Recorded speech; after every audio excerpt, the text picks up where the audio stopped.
Hello and good morning. We're in week 2. Make sure you fold your paper and put it right there. Also, math fees, if you have them, make sure you have them out. Remember that workbook covers that.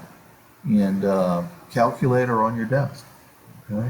And I put a category in focus that says demerits. So every day you don't have your supplies, that is a demerit. Let's look up here.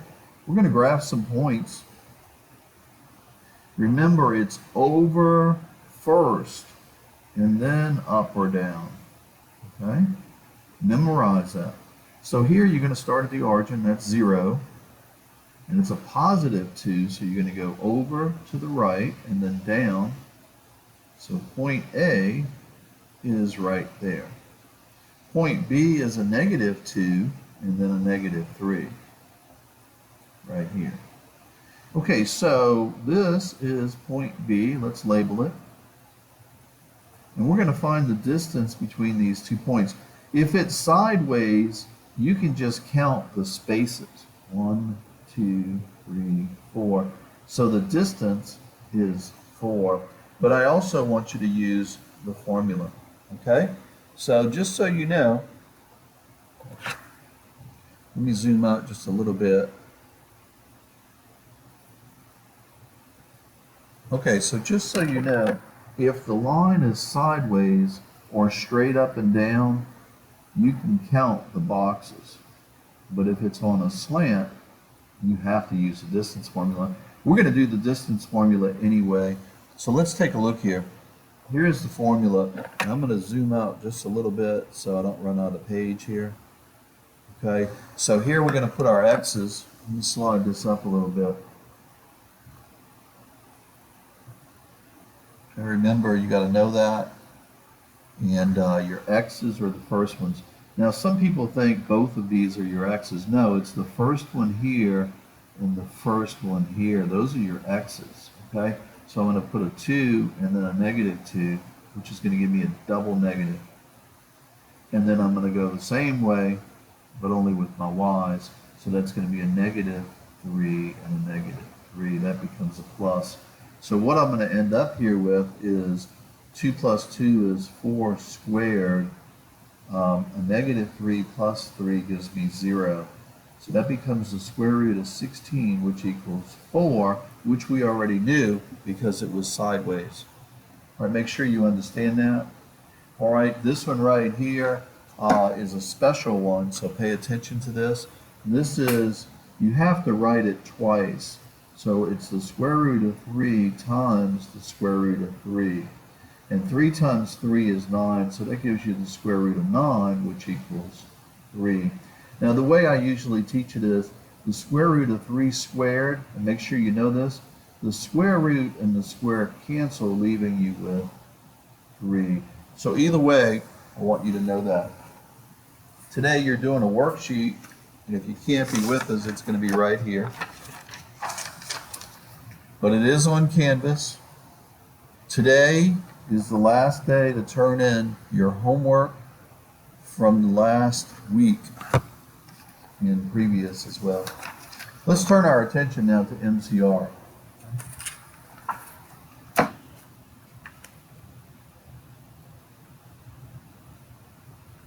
All right, so on MCR, we're going to go ahead and work this. You have to reduce it.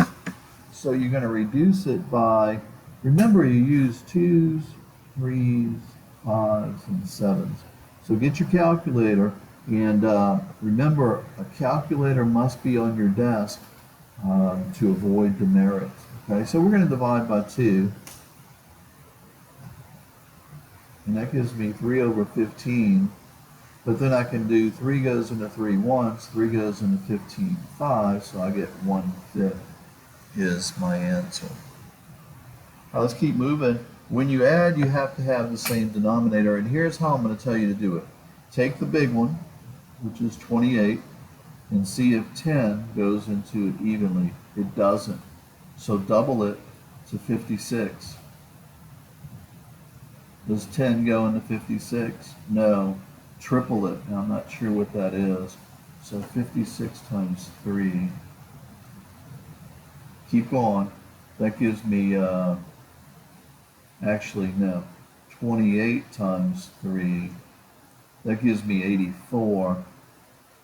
And 10 doesn't go into 84, so we want to take 28 times 4.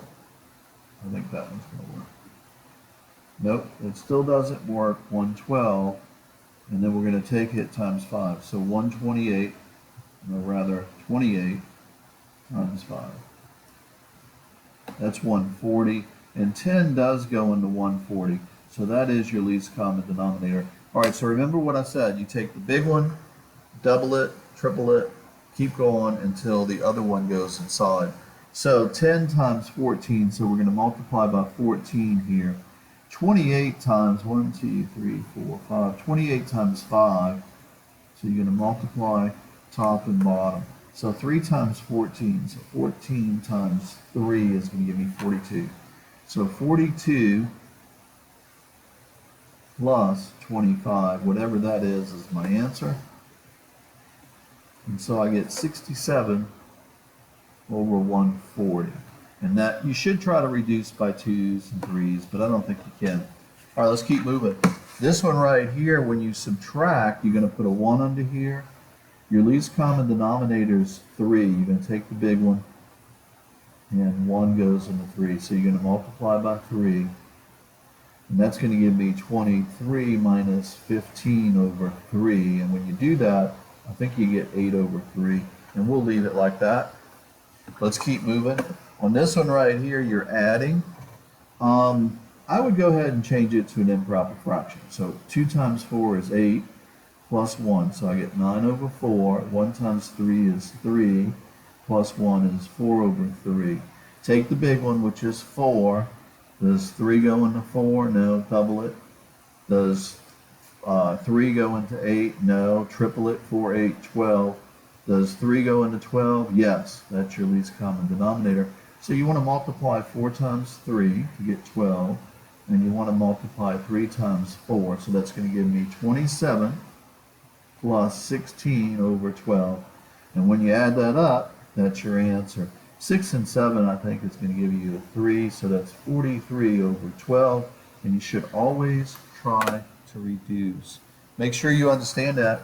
Let's keep moving. This one says subtract this from that. So you're going to take 25.568 minus 2.74. You're going to line up your decimals and you're going to start subtracting. Okay? You got a calculator, so use it. It's kind of tricky though. This one is being subtracted from that one. Make sure you write it correctly. This one says divide 30. So it's going to be 30.258 is going to be divided by 1.28. Make sure you know that. This is divided by that. Make sure you check some of your answers in the back. Rounding. This is called the tenth. There's no zero, no ones over here. Tenth, hundredth, thousandth. So if you wanted to round 3 places, which is the thousands, you would look at this number here. So you really have to go 4 places. But this number is not a 5. If it was a 5, I'd make this a 6. So my answer would be 5.245. Make sure you understand rounding. Okay? Last one. 6 1/4. Take your calculator. Take 1 divided by 4. Watch what happens. You're going to get 0.25. So you're going to get 6.25%. And what I remember is this, and this is what you need to remember. If it's a percent and you want to change it to a decimal, and some kids say, well, it is a decimal. Well, every number has a decimal. So what you do is you move it 2 places to the left.